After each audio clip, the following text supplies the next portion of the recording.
I'll just start by saying, Nick, thank you so much for agreeing to join us today for an episode of The Responsible Edge. I know you and I connected a while ago now, and I've been really looking forward to the conversation. So thank you for joining us this morning.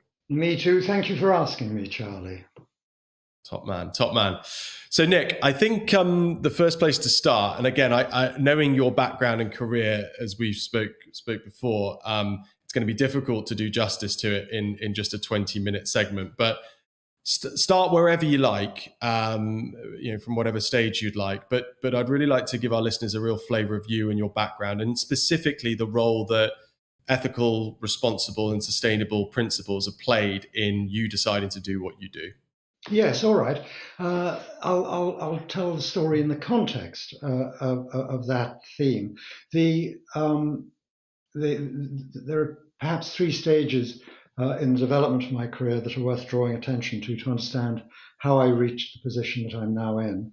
And the first stage is that I started life as in London advertising. I'm really a marketing and sales specialist. I was a salesman for the ad agencies that I worked for, and ad agencies only win big clients if they convince them that they're very good at marketing.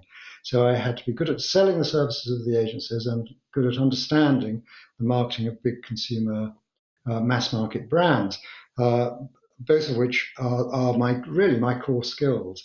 I then moved into running my own consultancy, and that consultancy developed the next stage for my career, which was almost by accident. In the late 90s, when sustainable development was coming to the top of the agenda, I was responsible as a marketing exercise for creating the concept of a world-first resource use institute, an applied resource use research institute. And that came into being with the support of various different institutions and the funding.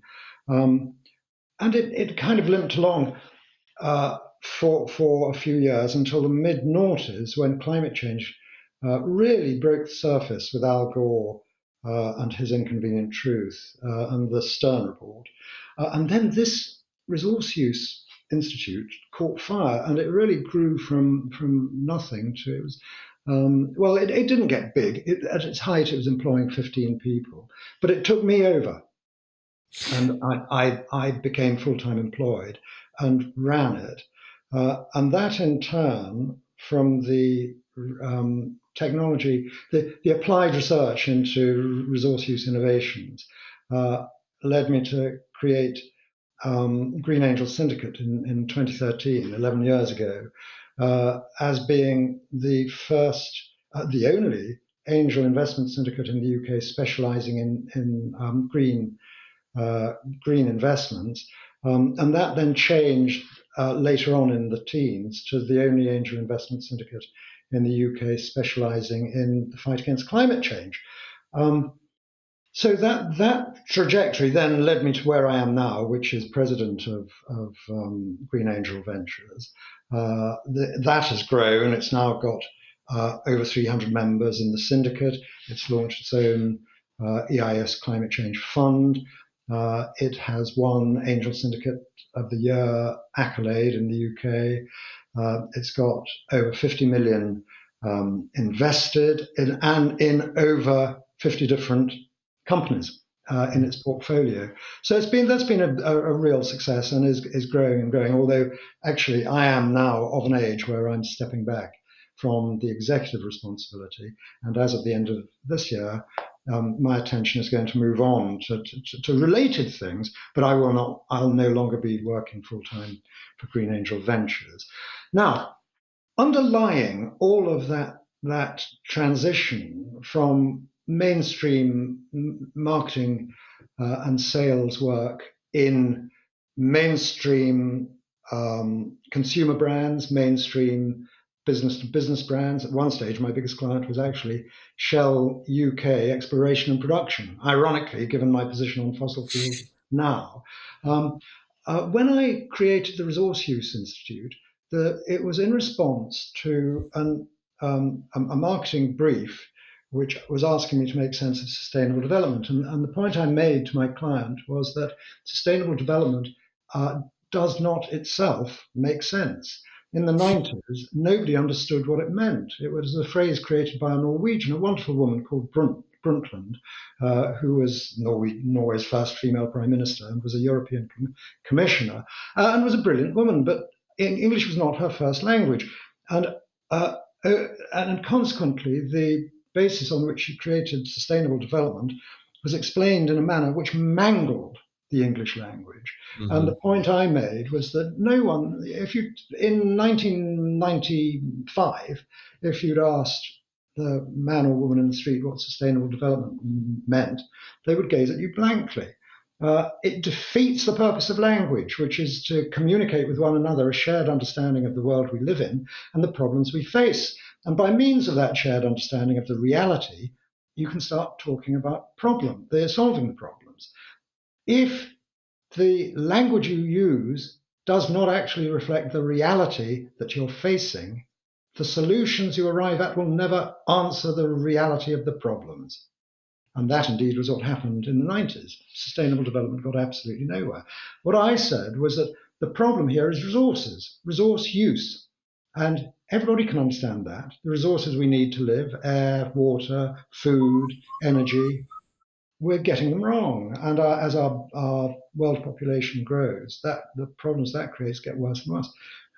There is no one I need explain that to by qualifying what I've just said. And the same was true in the late 90s when I made that point. So let's create an organization that addresses the reality of the problems and doesn't talk about sustainable development. And that way it can start to do something real. So that was where that started. When I launched Green Angel Syndicate in 2013, it was very much a response to the way the world had developed, and also similarly an impatience. As a marketing person, I'd spotted a gap in the market. There was nobody in the investment world that was specializing in the green economy. And so I made a feature of us being the only ones who did. I also made a feature of not talking about, in those days, climate change. So climate change had come to life in 2006-07. But by 2012, Alan Greenspan in the States and the little Chancellor, what's his name? The British Chancellor of the Exchequer, I can't remember his name, David Cameron's Chancellor. Mm-hmm. They were both briefing against climate change. They were briefing against renewable energy. They were withdrawing the subsidies. In other words, the world had turned against climate change because people were arguing about it, in spite of the surge of interest in 2006-07. So I avoided climate change and talked about the green economy. And once again, everybody could agree that the green economy needed support. It was very uncontentious. And so Green Angel Syndicate started to work. In 2018, the IPCC report of that year showed that actually climate change wasn't something that was a possibility in the future. It was already happening. And there was an even more shocking report from the Intergovernmental Panel on Biodiversity in the spring of 2019, which said that we can no longer address climate change by removing anthropogenic carbon emissions. The only way we'll do it is by regenerating natural ecosystems. Up until that point, we had assumed that if we remove human carbon emissions, nature will do what nature's done throughout the history of the human race, which is absorb excess carbon emissions and maintain the carbon concentration in the atmosphere at around 300 parts per million. That is a precondition for maintaining the temperatures required for human life.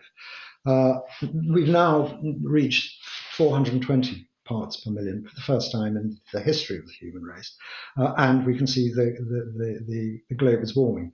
The consequence of that has been to really degrade many crucial ecosystems on which we depend for carbon absorption. So the ocean is the single biggest the and the ocean has been Nick, I'm really sorry to stop you in full flight, because right. I feel like you are one of these brilliant guests that, and I'm sure our listeners are absolutely captivated. No, I'm sure, by your analysis and your perspective on these things. But I know we're going to come back and talk about climate change specifically when we look at the Yeah, article that we're going to discuss. Before we do that, I do just want to sort of pry a little bit into your of experience course, throughout your career. of When course. you were operating in the marketing advertising space, in the formative part of your career, did you always, obviously you were fairly a pioneer in terms of your then work with the Resource Use Institute and the work that you did there in sustainability, but was it always on your radar from the beginning No, of your career? No. Okay. So do you remember, can you talk us through like a moment in time, or perhaps something that impacted you significantly that really sort of drew your attention to, perhaps, you were working in a fairly traditional marketing and advertising context previously. What really kind of drew you to looking at some of these issues at play? pure cynicism, Charlie. I'm sorry to say. No, I couldn't care less about these issues. I well remember when my father told me in the 1970s that he joined Friends of the Earth, and I laughed at him. I was in step with the rest of the world. Most of the media laughed at him when Jeremy Porritt started cycling to the office. Everybody laughed. Jeremy Porritt was a figure of mirth in the media. People who cared about the environment were mocked. And I blamed them. Nobody realized, and nobody said, the reason why we need to be friends of the earth is because we depend on the earth. If we're not friends of the earth, we're not friends to ourselves. So it was a terrible name for an organization. Mm. And I didn't know. I once spoke at a conference. I was asked to speak about 2 years ago at a conference being run by the major charity for bat conservation, in a lovely conference in Nottingham University. And I said, look, there's a huge problem here. I'm going to talk to you now about your failure to do anything serious about bats. Here I am as one of the leading people now in 2022 in the UK, in the world revolving around climate change. And I've so much so that you've asked me to come and speak to you. I really, genuinely don't know, and I want you to explain, not now, but after my speech, why do bats matter? What do bats do for us? The fact that I ask the question as one of the most knowledgeable people in the UK about climate change is an indication of your complete failure to communicate why what you're doing and what bats do is important. Anyway, that little cameo, wind back to 1998 when I created the resource use thing. That little cameo is an indication of the reason why I took up the fight. Mm-hmm. It was irritation. Mm. I started to understand what sustainable development was all about. I started to understand the nature of the problems. And I thought, we are in the hands of extraordinarily incompetent, irresponsible politicians who are forming policy, setting the pattern. And of course, the corporate world is following them. The corporate world won't change what it does until the politicians themselves change. And so, for all the Rio Earth Summit and all the world's leaders signing up to sustainable development and Brundtland's vision and creating something that was laughingly called Local Agenda 21, which was a list of questions, 21 questions, for which they did not have the answers. I learned all of this and read about all of this. And I thought, we're in the hands of fools as far as this problem is concerned. Back to the point I was just making, language must be used to explain in ways that are transparent and comprehensible by everyone what the problems are, so that people can discuss what the solutions might be. And So and impatience. And Nick, and so essentially, to sort of reflect back to you and tell me if I'm getting any of this like wildly wrong, but you're essentially you've built this body of work and this understanding and appreciation of language through the work that you've done in the advertising and marketing space, and then ultimately you're realizing the need for the application of sound communication when it comes to sustainable development. And that is what sort of drove, if you like, your intention, your irritants, if you like, that led you to really want to commit your time to firstly developing the Resource Use Institute and then what you've gone on to do thereafter. Is that a fair synopsis of the inspiration, if you like, behind why you did what you did? It is accompanied by cynical is a harsh word, but I'm prepared to accept it. A cynical recognition that it's an opportunity. It's a commercial opportunity. I saw gaps in the market. I saw ways of making money and helping other people make money out of doing the things that needed to be done. And those opportunities are getting bigger and bigger. They're not getting any smaller. And out of interest, Nick, I'm always fascinated with people like yourself who, you were thinking about sustainable development, or you were working on sustainable development when it, as you say, when it wasn't in vogue, when it wasn't understood. That we're talking, early mid 90s here. What was it like for you working on something, that you weren't getting that kind of immediate sort of gratification or feedback from the market that this was something that people were really interested in? What was that experience like of plugging away, if you like, with the Institute? It was and remains very positive in this sense. I would stand up at conferences and I would say things to the people in the conferences that they'd never heard from anybody else before. And the main thing that I kept saying was, you're all looking in the wrong direction. You're all scratching your heads and trying to understand what sustainable development means and make sense of it, instead of looking in the other direction at resource use technologies and trying to understand what's going on with resources, what's going wrong with resources, and what needs to be done to put them right. And of course, it was like a light going on in everybody's head. So what would happen at those conferences would everybody would come up to me afterwards and say, what do you think we should be doing? Why? And they would come and they wouldn't waste time saying, you're so right. They just get on to where does that take us? And it's happening now. I sometimes give a very similar speech about ESG, and I say to people at conferences, why are you wasting time? There's profound problems facing the world, and you can see them. You can see the floods in Spain. For the first time a week ago or 2 weeks ago, wildfires broke out in the city of New York. In that same week, air pollution reached record levels in Delhi, which means that the people simply cannot go outside in Delhi without taking extreme precautionary measures. Look at those problems and start thinking about what we're going to do to solve those. You bleat on about the UN Sustainable Development Goals. There are 16 of them. 14 of them can only be accessed if we solve climate change first.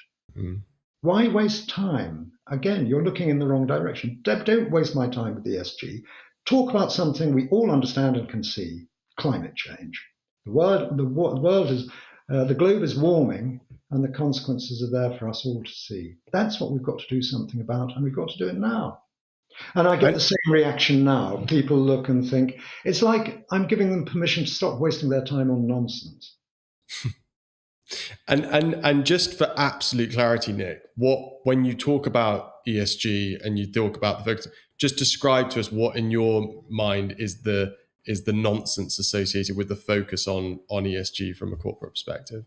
The complexity and difficulty of understanding the acronym and the conflation of three entirely different issues, each of which have ramifications of problem, and that is in itself. I am sorry. I thought I'd done that.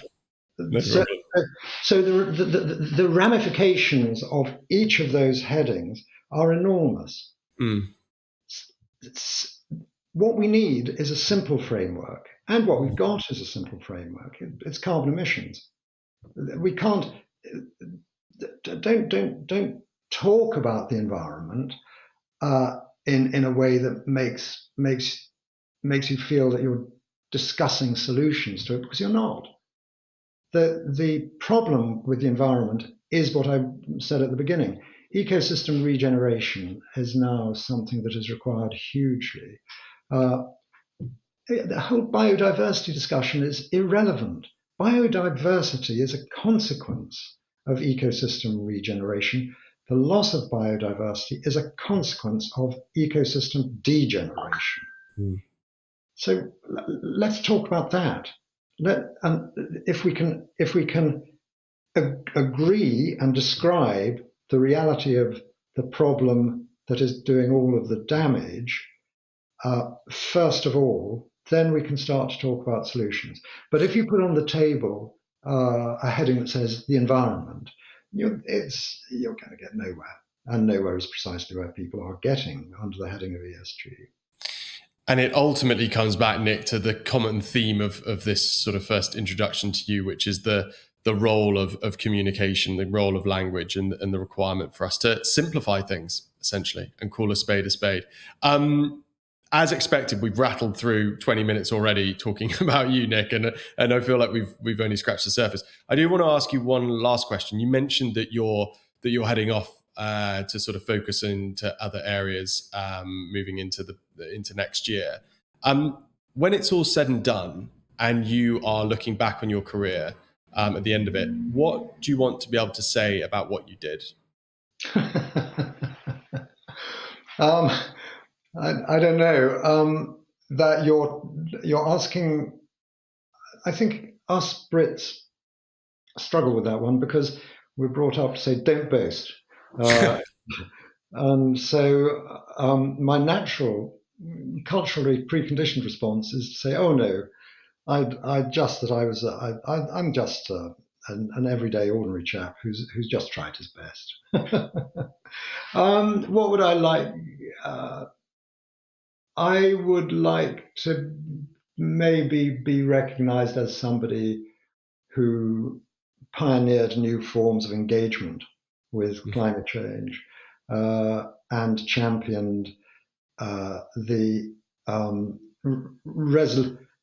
direct resolution of the issues through means of simplification and improved communication.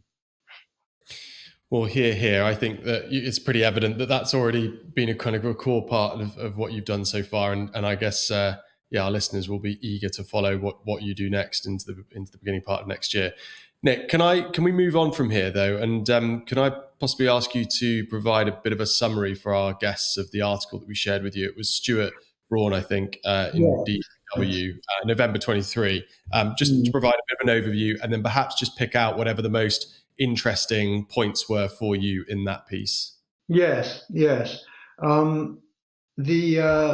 article itself reflects something that I've noticed with mounting gloom.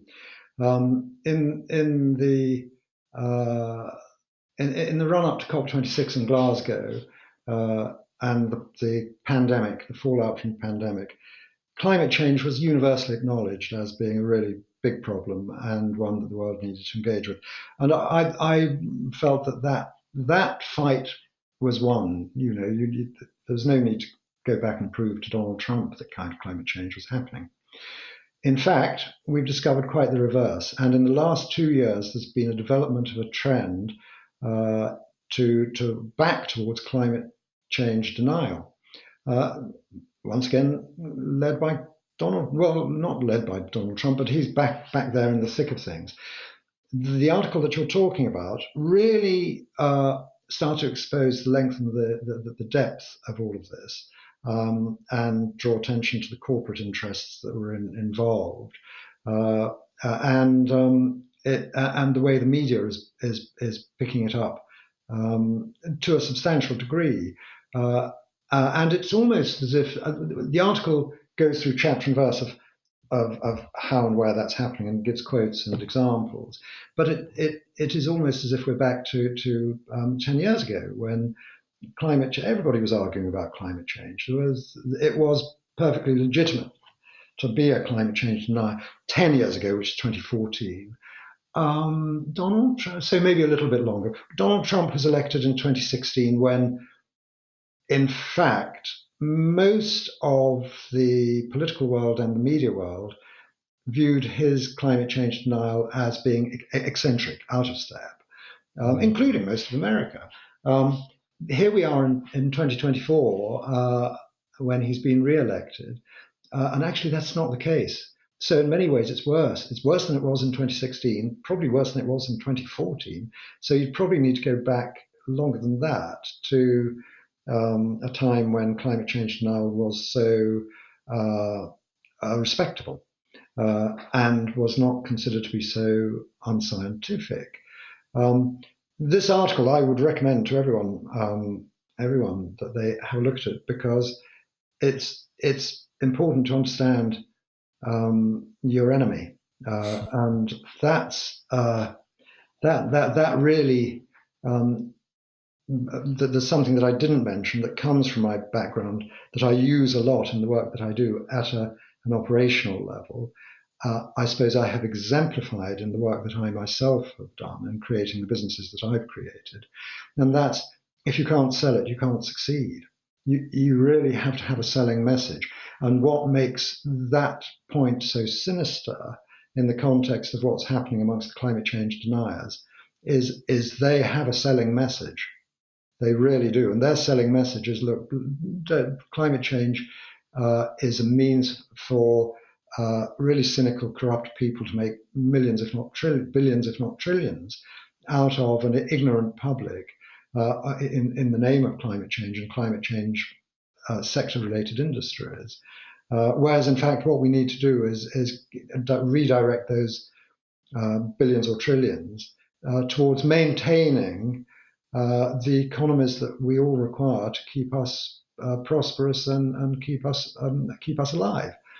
And that is their selling message. In other words, climate change is is actually antithetical to you, the community's survival and well-being. And it's a powerful message. It's a very powerful message. And I think we're in big trouble if we don't meet it head on. And out of interest, Nick, you made a number of points there, but and I guess this is the 64,000, well, no, $64 million question, $1 billion question, $1 trillion question. But how do we do that? I think we have got to take it head on. I think we've got to recognise for what it is. You know, what they're doing is pursuing a conspiracy theory, saying that this is a conspiracy to the climate change scam, or the climate change hoax, which are the words Donald Trump uses, and now many others, Fox News and many other commentators are using those words. This isn't a conspiracy theory. This is a conspiracy fantasy. It is simply not true. And I think we need to start fighting back in the same spirit. It reminds me a lot of it's evil. And we need to start saying it's evil.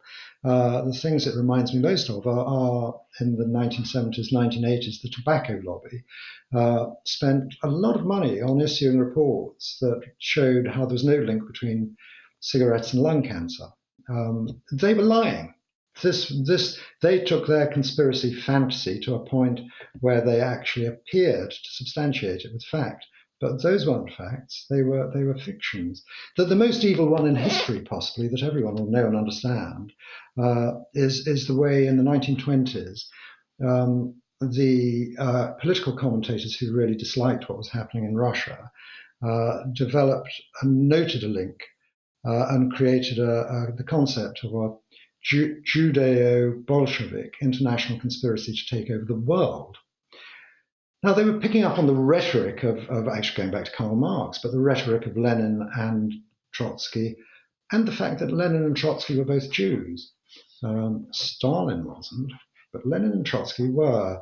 And they were conflating those things, the language of Marx and the language of communism about the international movement, putting it all together and starting to talk about the Judeo-Bolshevik conspiracy, which was given substance by Mussolini. And of course, it was formed a repeated theme in the work that Adolf Hitler wrote in prison in the 1920s when he wrote his autobiography and called it Mein Kampf, my struggle, which became at the time when it was published after his election as Chancellor of Germany in 1932 or 1933. It became one of the best-selling books of worldwide. The Judeo-Bolshevik conspiracy was something that was adopted and was believed in by the whole of the German public. It was very popular in America. There was a huge fascist movement in America that supported Hitler. That was then, we all know now, led to one of the biggest Jewish genocides in history. But when that all happened in the late 20s, 1930s, and Adolf Hitler pursued and everyone was reading it, Stalin, who was not a Jew, was engaged in probably an even larger Jewish genocide than Hitler engaged in. In other words, the Judeo-Bolshevik international conspiracy was a complete fiction. And that's what we're at the mercy of when evil people start to weave fantasies and persuade us to do things that are, in fact, against our better interests, not for our better interests. That's what's going on now. And I think the only way of fighting it is to fight fire with fire. You can't not try and develop the selling message for what you are really needing to do. And out of interest, Nick, I mean, again, I'm massively oversimplifying. By the way, that was an absolutely fantastic sort of historical reflection that I'm sure most will see the similarities and the analogy with what we're dealing with today. But when you say fight fire with fire, is it simply about us getting more aggressive with the position, or as you use the term evil there? I mean, I don't think that is as prevalent in terms of calling out the alternative position in that way. Is it in your mind, when you think about language, when you think about the sales proposition, is it that we need to be more aggressive from this side of the fence? Much more. Mm-hmm. Yes, much more. If you can't sell it, you can't succeed. We've got to sell it.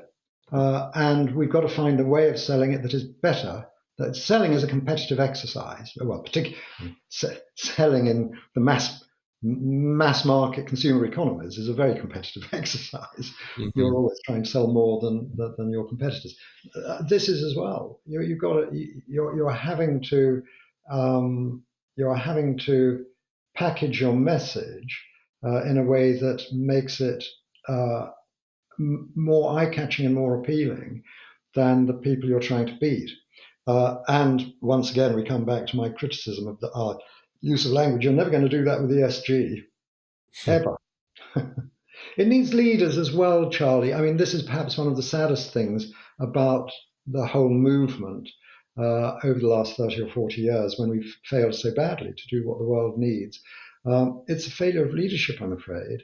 When you look at the leaders of the movement, you've got, I'd mentioned Jeremy Porritt going way back. Al Gore obviously tried and would have been, Al Gore has done his best. Nicholas Stern has tried. Prince Charles, now the King, tried. Greta Thunberg tried. You haven't got a big charismatic leader there. You haven't got an Adolf Hitler, Why, out of interest, why do you think that's the case? Why hasn't the movement attracted or been able to support or nurture that type of individual or individuals? It's a very good question. I don't think I've got a ready answer for that. Possibly because it doesn't have a political base. Mm. The Green Party has been really feeble.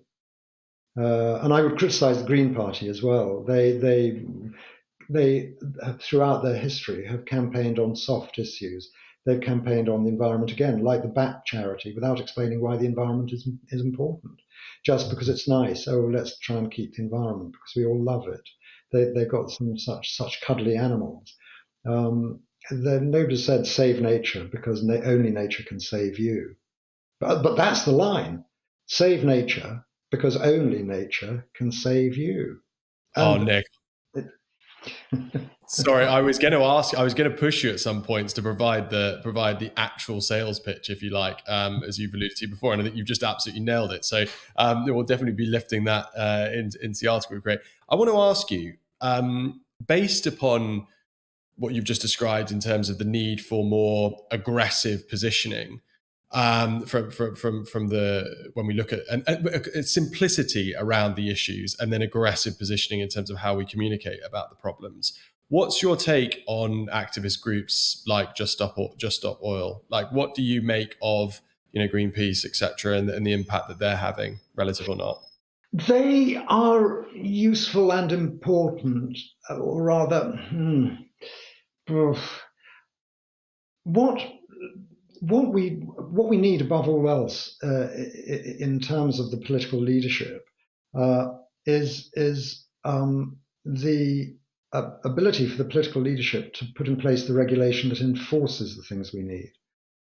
It doesn't make it a matter of choice in the way that when the pandemic started, the governments all over the world turned on a sixpence, and all the things that they said they couldn't do, they did overnight. And it was dramatic.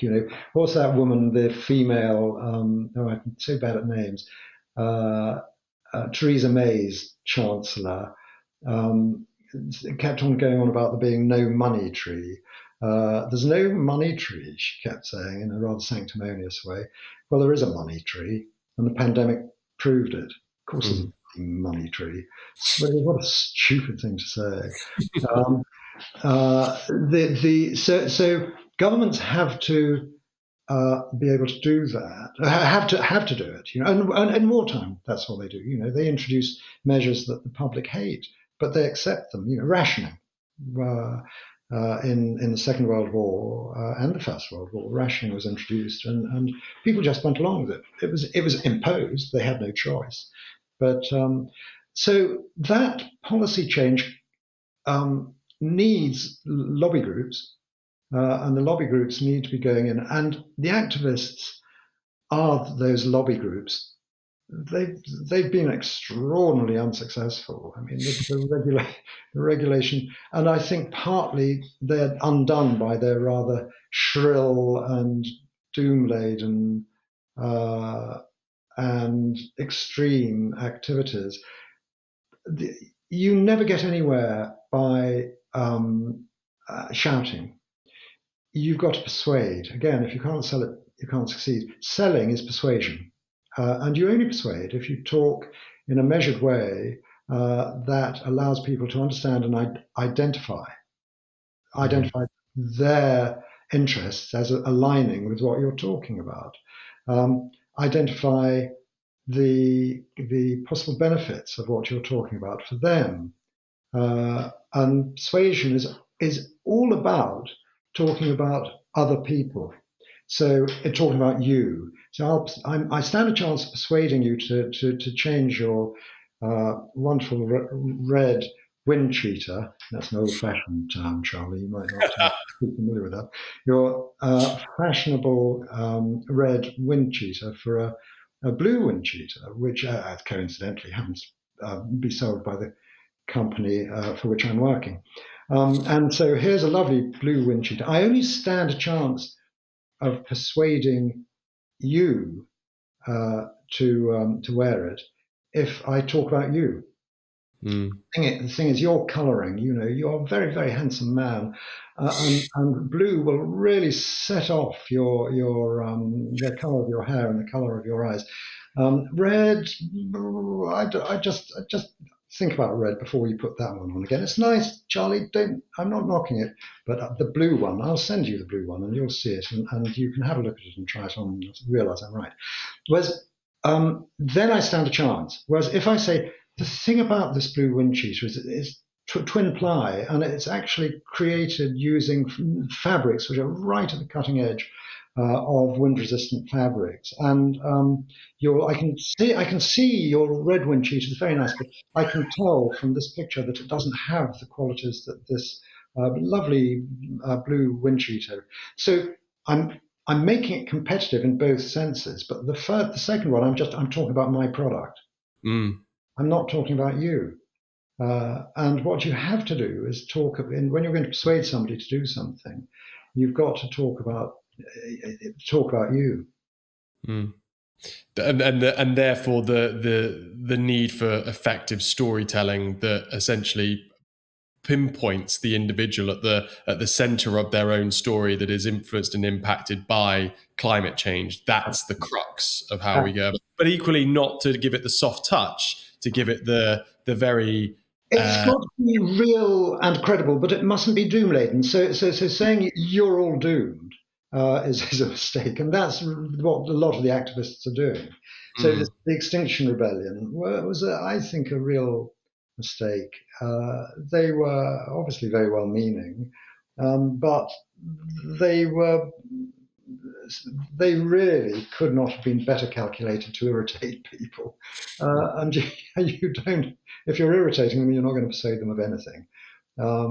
And really, a lot of the Greenpeace stuff. I can remember Greenpeace doing their the decommissioning of the platform in the North Sea, the very famous one from the 90s, mm, when they uh, actually went out to sea and stopped Shell from doing what Shell was going to do. And so Shell then changed its mind, and it was pressure. The pressure from Greenpeace caused it to alter what it was doing. About a year later, some time later, 1 or 2 years later, when it was long gone, there was no chance of changing anybody's mind. Yeah, Greenpeace had won, and the issue had been resolved. It emerged that actually Greenpeace had been wrong, and the most environmentally constructive route that was possible was the route that Shell was taking in the first place. Greenpeace diverted them into something that just didn't work. I've got a lot of time. I've got a lot of time for Greta Thunberg. I've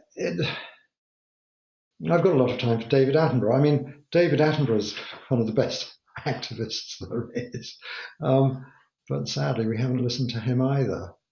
Nick, can I just take you back to a reflection for me on Extinction Rebellion? I think, and it aligns perfectly with your position and how you described the sort of the need to connect with individuals on a personal basis regarding how these issues are going to affect them.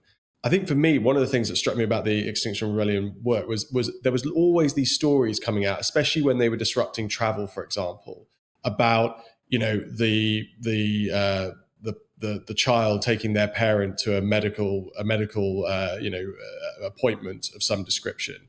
And what it became this very, very kind of immediate personal experience that I'm going through right now, that you guys are obstructing me from potentially a life and death situation, trying to get me to be concerned about a life and death situation, which is not immediate as perhaps me going to my appointment as it is to my long-term future.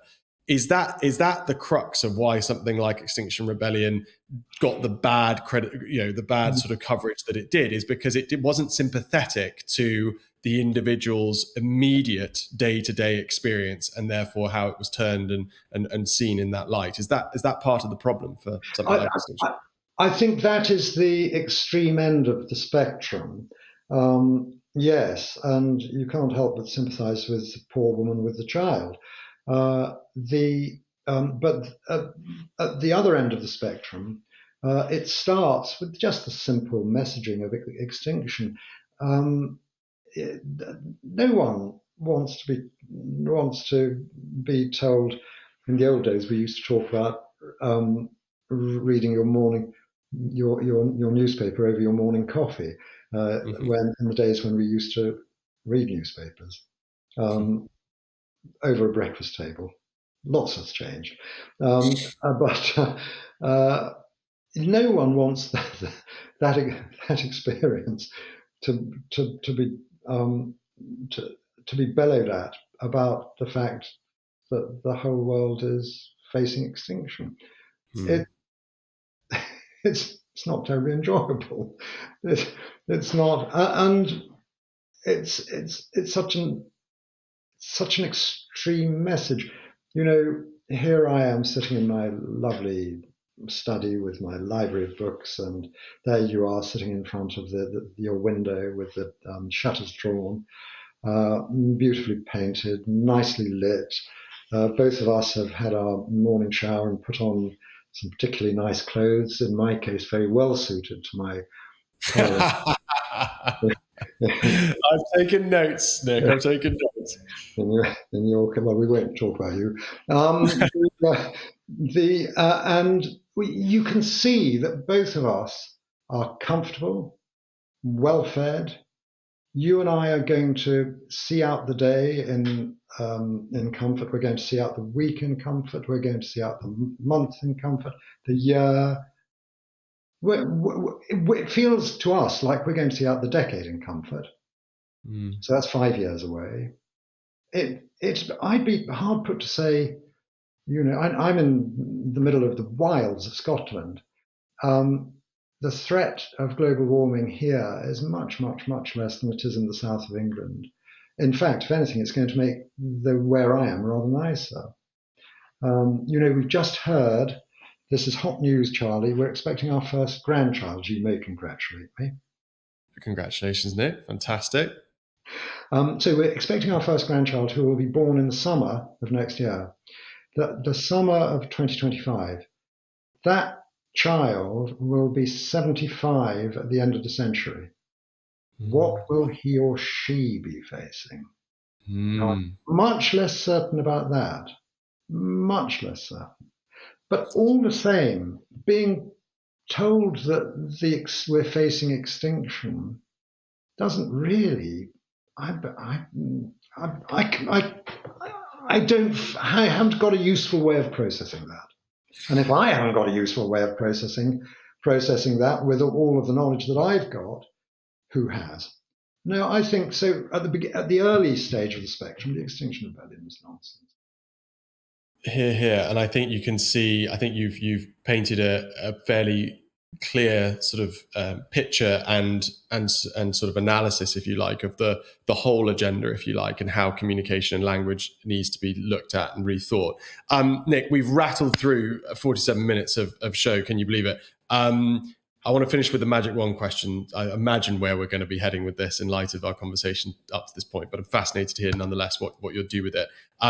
Nick, if I was to hand you a magic wand right now and you could change one thing about the commercial corporate world this instant, what would that one thing be? Has it got to be the commercial corporate world? Oh no. Ideally, it would be linked to the world of business, but if it's broader than that, then okay. No, I will link it to the world of business. Regulation. I would want regulation that is predicated on that it enforces on the corporate world the restrictive targets of degrowth.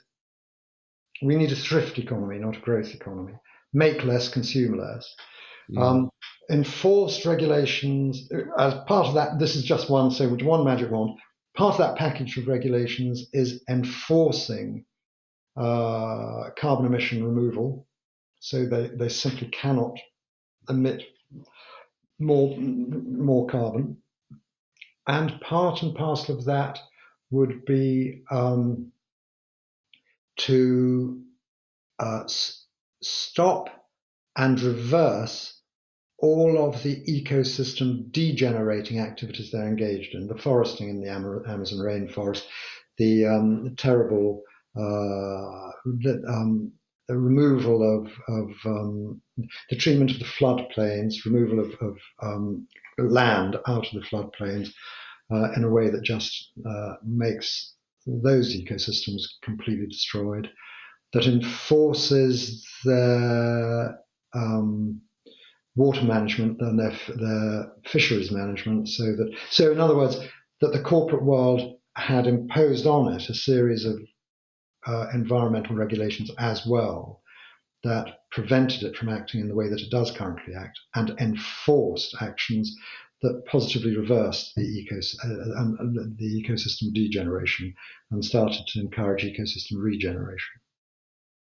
Brilliant, Nick. I mean, it lines perfectly with I think the message of today's show, and I guess what your overarching kind of theme is, which is we need to get stronger, and we need to ultimately acknowledge the seriousness of the situation we're in, and act accordingly. Nick, it's been absolutely brilliant to have you on the show. Thank you so much for joining us this morning. I will, for one, learned a great deal, and will certainly be hopeful that I get a blue Christmas jumper at some point. Thank you very much indeed, Charlie. I'll take money as a fashion consultant as well, just in case you were thinking. Add it to the bill, my friend. Add it to the bill.